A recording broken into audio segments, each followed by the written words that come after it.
Hello, welcome back to my channel. If you're new here, my name is Mary, and today's video is going to be the best books that I read in 2021, finally. I think I'm probably the last person to do this video, and the only reason I say that is because I've watched people put this video up all week, and every single person says that they think that they were the last person to film this video, and the whole time I've been like, no, I still haven't done that yet. So, I might be the last one. You might not care at this point anymore. I'm sorry this took so long to get up. I did order some of these books because I wanted to have them to show you, and that took a lot longer than I anticipated that it would. So, without further ado, I'm just going to get into it. I liked the format that I did for my worst books of the year video, where I started with everything that I DNF'd and then anything that I gave 2 stars. So I think I am just going to run through every book that I gave 5 stars this year, and that I'm not going to talk about more in depth, and then I will talk about the 10 plus a few extra books that I have decided are my favorites of the year. So, I'm sorry if you can hear the trash people, but it is what it is. I have less than an hour to film this video, so I'm gonna have to just work with it and run through it. I'm also in a different filming spot than I usually am. I was gonna mention this. I set up to film at my normal spot, took my thumbnail picture, and then accidentally bumped my elbow into my coffee and spilled it over an entire bookshelf of books. So all of those books are airing out right now. If you feel a little bit of chaotic energy from me, it's very chaotic here today. I don't know what's going on. But without further ado, I'm just going to hop in and read you off in the order that I read them, all of the books that I gave 5 stars that I'm not going to be talking about more in depth. So we have In Order to Live, A North Korean Girl's Journey to Freedom by Naomi Park, Always and Forever Lara Jean by Jenny Han, You by Caroline Kepnes, Lord of the Rings, The Two Towers by J.R.R. Tolkien, High Fire by Owen Kofer, Song of Solomon by Toni Morrison, The Lightning Thief by Rick Riordan, Pride and Prejudice by Jane Austen, Life of Pi by Ian Martell, Amari and the Night Brothers by B.B. Elston, An Ember in the Ashes by Sabaa Tahir, This Is How You Lose the Time War by Amal El-Motar, If I Never Met You by Mary McFarlane, The Sea of Monsters by Rick Riordan, Call Me By Your Name by Andre Asiman, What It Means When a Man Falls from the Sky by Leslie Neka Arima, The Line Becomes a River by Francisco Cantu, A Reaper at the Gates by Sabaa Tahir, Homegoing by Ya Jessie, Heartstopper Volume 1 and 2 by Alice Oseman, The Immortal Life of Henrietta Lacks by Rebecca Skloot, Good Me Bad Me by Ali Land, The Dream Daughter by Diane Chamberlain, 28 Summers by Ellen Hilderbrand, Dark Matter by Blake Crouch, All the Young Men by Ruth Coker Burks, The Heart Principle by Helen Huang, Born a Crime, Stories from a South African Childhood by Trevor Noah, House of Hollow by Crystal Sutherland, and that's it. So all of the other books that I gave 5 stars I'm going to be talking about. As you can see, I had a lot of 5-star reads in 2021. A lot of people have said that they had a really bad reading year in 2021. I feel like I had a pretty great reading year. So that being said, I'm just going to start with my 3 honorable mentions, go through those, and then I will go through my top 10. And I do have these kind of in an order of like my favorites, but the order has changed multiple times, so don't take this as gospel. I'm pretty clear on my top 2 books.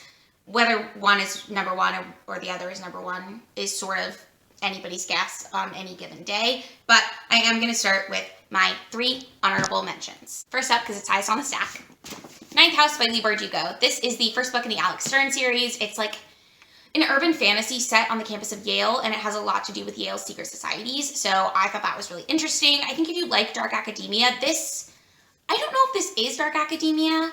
I would say this is more fantasy and like Portal fantasy, but if you like dark academia vibes and you like a morally gray main character who has kind of a shady past, if you like Unlikely Friends, I really do think this is worth giving it a shot.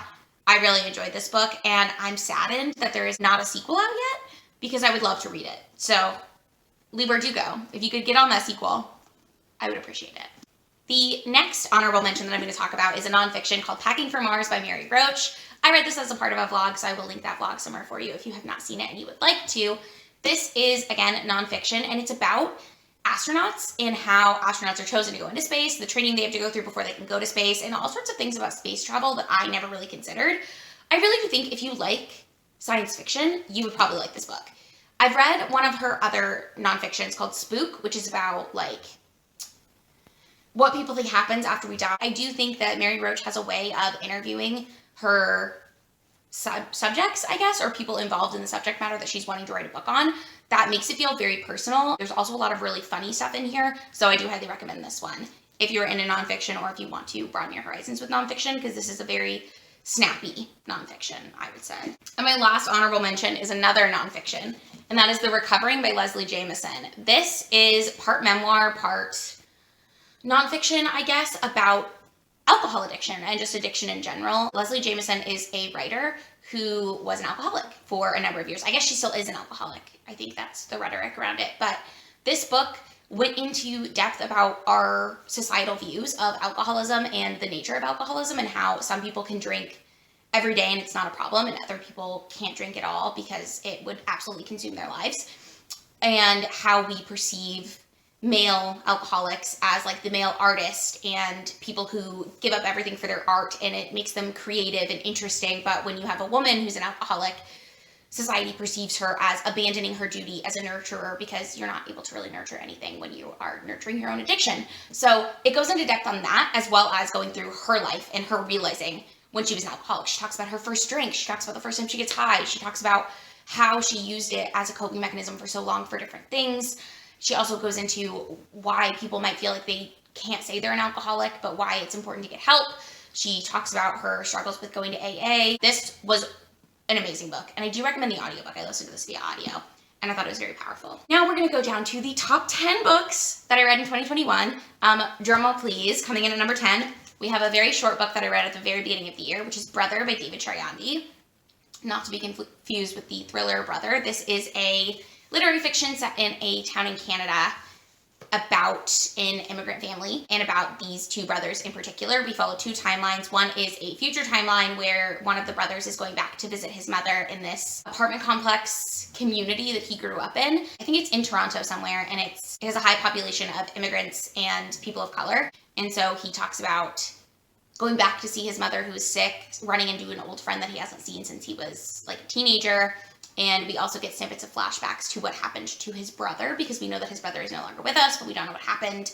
And it's not really clear what happens until you find out what happens. I absolutely love this book. I highly recommend it. It made me sob. I did talk about this a lot at the time that I read it, but I almost forgot about it, to be completely honest with you. So I'm so glad that I sat down to figure this video out, because this book was amazing. And if I had had time to reread, I think it would have landed higher on the list than it did, but I have not had time to reread any of my books. So coming in at number 9, we have a YA contemporary that was recommended to me by my very good friend Patience. So Patience, if you're watching, thank you so much. This is Letters to the Lost by Bridget Kemmerer, which again is a YA contemporary, and it follows two perspectives. And part of it is written in letters and emails and things like that. Two people are communicating via letters originally and then via emails, but they don't know who each other are, but the reader knows who they are the whole time. So we have this young girl whose mother died in a car accident a few years prior, or maybe just a year prior. I'm not sure exactly on the timeline, but she's been writing her mother letters since her mother died and leaving them on her mother's grave. And then we have this bad boy at her school who has community service for some reason, and so he is working with the landscaping crew at the cemetery where her mother is buried. He finds her letter and he responds to it one day, and they begin to communicate via letters. We also see them interact in real life. It's very interesting. It's kind of like You've Got Mail, A Cinderella Story, stuff like that. But it does follow their like romance and relationship, but also their friendship, which I really enjoyed. This book touched me in a lot of ways that I don't think YA contemporary has done for quite some time. Most YA contemporaries don't really get to me anymore as a 26-year-old lady. But this one really did, and I loved it. So I highly recommend this as well. And I do think that there are other books in that world, but I don't plan on reading them. So I am aware that it is like part of a standalone series, but I'm not going to continue in it. Number 8 on my list is another contemporary romance, and that is The Hating Game by Sally Thorne. So this, I'm sure everyone knows what this is by now. This is like super hyped on BookTube. The movie came out last year, which I still haven't seen because it doesn't play in any theaters near me, or didn't play in any theaters near me. I live in Arkansas, so I don't know if that's why. But this follows our main characters, Lucy and Joshua, and they are competing for a job. And because they're competing for a job, they have to work really closely with one another, and they hate each other, but there's also a lot of like sexual tension that builds to a relationship. I thought this book was really cute. I really enjoyed the steamy scenes in here. I didn't think I liked Hate to Love, but now I think maybe I do, because I thought that this was pretty well done. I also really enjoyed that they had like quite a lot of history for why they hated each other. That's something that I think I need for Hate to Love to work for me. I can't see characters meet and then have them hate each other and fall in love in the same book. They have to like already have an established hatred that I can feel, and I could feel it in this one. So I really enjoyed it. I didn't think it was too over the top. I know some people do. I did think it was really cheesy, but it's a romance, and that's kind of what I like. So I was into it. Book number 7 on my list, and I think the only horror that I'm going to talk about, is The Last House on Needless Street by Catriona Ward. I can't tell you much about this book because part of the beauty of this book is not knowing what's going on, but you get multiple perspectives in here. You get Ted, who is this alcoholic man who sometimes forgets large chunks of what's happening to him in his house, which is the last house on Needless Street. You also get the perspective of Ted's cat, who is very interesting for a cat. And you also get the perspective of a woman whose sister went missing around a lake that's near this house, like 15 or 20 years before the start of the story. And she is doing some detective work to figure out what happened to her missing sister. So there's a lot going on in this book. That doesn't even really begin to cover what this book is about. This book is so haunting and atmospheric, but it does hold very tight to the chest what is actually going on until very near the end. So if you know that's something you won't like, you might not like this book. I loved this book. I thought this book was fantastic. And I listened to this via audio as well as reading it as an ebook, and it truly made my jaw drop. So, number 6, I have a dystopian novel for you, and that is The Book of M by Ping Shepherd. This is basically about a post-apocalyptic world, but the disease / pandemic, whatever that's in this book, is that people started losing their shadows a couple years ago, and when you lose your shadows, within a certain amount of time, you start to lose your memories. And then when you are reminded of things or remember things, a lot of weird shit happens.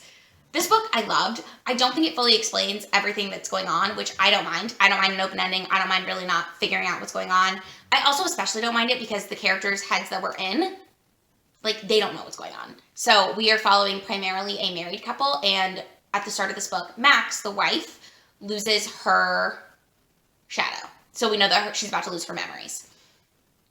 And the book goes from there.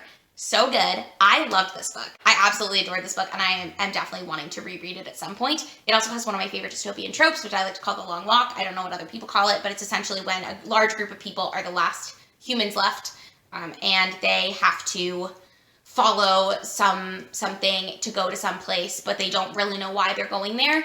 Whether in this book, it's a rumor that they hear that New Orleans is where they're supposed to go, so they all start heading that way. Like The Stand by Stephen King, everyone has the same dream, so they're all heading towards the dream that they have because they don't know what else to do. Resident Evil, if you've seen those movies, there's supposed to be a colony in Alaska that does not have zombies yet, so everyone is heading to Alaska and that colony. Just stuff like that. I love that trope. It's my favorite thing ever. So yeah, this book was incredible. My number 5 read of the year is a part of my Jane Austen buddy read, and it was Emma by Jane Austen, which was my favorite Jane Austen book of all time, followed by Pride and Prejudice. I did a whole live show discussing Persuasion and which were my favorites and least favorites with my friend Amanda at her Pacific Northwest Washington Life channel and Instagram and stuff will be linked down below for her. But this book, I loved it. I thought it was hilarious. I laughed out loud. This follows Emma Woodhouse, who is in a place in society where she doesn't really need to marry. She's got enough money. Her dad is kind of ill all of the time, so she knows she needs to stay home and take care of him. Her sister has gone off and got married. And so she really doesn't feel any pressure to get married, but she's obsessed with matchmaking people. And she has this friend, Harriet, who is of a lower station in life than Emma is. So Emma is determined to get her married, and she just interferes in everybody's life and does all sorts of cringy, crazy things. But I really just loved the character dynamics in this book. Emma is kind of an unlikable character. A lot of people don't like her. I found her charming, kind of. So I really enjoyed this book, and it really did. It made me laugh out loud. This is the funniest of Jane Austen's books, I think. This is just top tier. I loved this book. I really do think you should give it a shot, at least. It's so good. The number 4 book is the only book here that I don't have to show you, which is very unfortunate and sad. I don't know where I could find it at this point. I looked at every Target near me because they all had it and now they don't, but my library doesn't have a physical copy. I don't know what to do. It's Crying in H Mart by Michelle Zauner. And I am a big fan of Japanese Breakfast, which is Michelle Zauner's musical project. And so when I found out that she wrote a memoir, I was really intrigued. And this book is about her early adulthood and losing her mother. Michelle Zauner is half Korean on her mom's side. And so when her mom died, this book talks a lot about how she felt like she lost part of who she was and she lost her tie to being Korean. It talks a lot about not really belonging as someone who looks Korean in America, but when she goes to visit Korea, they know that she's half white, and so she doesn't really fit in there either. She also talks about the making of Japanese Breakfast and the making of the album Psychopop in particular, which was her debut, and how her career took off when she opened for Mitski. And I remember that. So I just think it's crazy to read about all the things that were going on in her life when that happened. This book made me sob. There's also so much good content around food and how food is culture and food is family, and food really, feeds your body, but it also feeds your soul, especially discussing like cultural food that was very special to her and that she remembers her mother making, which I thought was really beautiful and I absolutely loved. And now we're down to my top 3. And so my number 3 favorite book of the year is Mistborn by Brandon Sanderson. I'm counting this whole series as a favorite. I know you're not really supposed to do that, but I read all 3 of them this year, and I don't think I could pick a favorite and just talk about one. But if I did, honestly, it would probably be the first one. This is such a good book, and you can read it as a standalone. Everyone says that. It's true. You can do it. I love this book. I love Brandon Sanderson now because of this. I wasn't that huge of a fan of Elantris when I read it, but just next level. So good. So good. This is a heist story primarily, and it follows these people who have magical abilities that revolve around metals that they can ingest. So if you can ingest one metal, you're misting. They give you all kinds of powers. Some metals make you really strong. Some metals make you able to push on other metals. Some metals make you able to pull other metals towards you, which is sort of how they are able to like kind of fly. So like if you can push, you can like push off of coins and then like fly into the air and then like push slower to like release yourself. It's very cool, very interesting. I really like the world building in here. But if you can ingest all of the metals and have all of the abilities, then you are a Mistborn. And we follow a young Mistborn, Vin, who is found by an older Mistborn, Kelsier, and he teaches her how to use her powers, but also they plan this big heist to try to steal a metal from the Dark Lord, who has been in charge of this world and like ruled over the world for the last 1,000 years. Very interesting. I love this book and this series, and I recommend it. I think you should read it. Because, okay, it's big, and it's a 3-book series for, like, the first iteration of Mistborn, but can confirm you could stop after the first one. You won't want to, but if you did want to, you would get a complete story just reading that. So that's all I'm going to say. Loved it. Now we're down to my top 2, and like I said, these are kind of interchangeable day by day, but I think I have nailed down a position for both of them. My number 2 book of the year is Conversations with Friends by Sally Rooney. I read Normal People 2020, so 2 years ago now, I guess. But I didn't like it very much. I thought it was fine. It was okay. I enjoyed the show much more than I liked the book. This book, though, something about these characters really stuck with me, and I think it was because we only got the perspective of one of the characters. But this book follows 2 friends who are at university in Ireland. They used to date, and now they are just friends. And they meet this older couple who, I think the wife is a photographer and the husband is an actor. And the ex-girlfriend of the girl who you're following, I don't remember their names, I'm sorry, she starts to try to start an affair with the wife. And while that is going on, the person you're following starts kind of an affair with the husband. And you're just following them through like a small bit of their lives, which is another thing that I think I preferred for this over Normal People, which covers like 5 years. I really liked the toxicity of the relationship and the way that was portrayed as just what it was. Like there was no, I guess, quabbling over a character feeling self-righteous or feeling like they were doing something bad. I think with these types of books, a lot of times you can get characters who just sort of go on and on about how they're doing something wrong that they know they shouldn't be doing, but it's wrong, but it feels so right. And like this character didn't really do any of that.